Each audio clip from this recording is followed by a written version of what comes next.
14 октября будет отключено аналоговое вещание федеральных телеканалов по всей стране. Очень важный вопрос для населения сейчас – как не остаться без любимых телеканалов. Сегодня телевидение можно смотреть 4 разными способами – спутниковая тарелка, кабельное телевидение, интернет. Если вы используете один из этих 3 способов, то переход на цифровое телевидение вас никак не коснется. Если же вы используете 4 способ – прием телесигнала при помощи обычной комнатной или уличной антенны, и рядом с логотипом телеканалов вы видите букву «А», то вам пора переходить на цифру.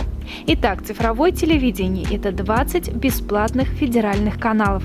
Для приема цифрового телевидения достаточно приобрести антенну дециметрового диапазона. Большинство современных телевизоров уже поддерживают стандарт вещания DVB-T2, в котором транслируются цифровые мультиплексы.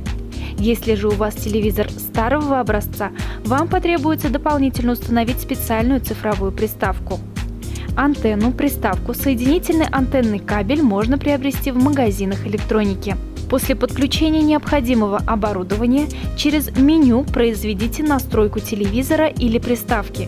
Если же у вас возникают трудности с подключением, можете вызвать цифрового волонтера по телефонам горячей линии. В целях безопасности граждан сообщаем, ходить просто так, без заявок по домам и предлагать помощь никто не будет. Все волонтеры приходят на дом только по заявкам, поэтому будьте бдительны.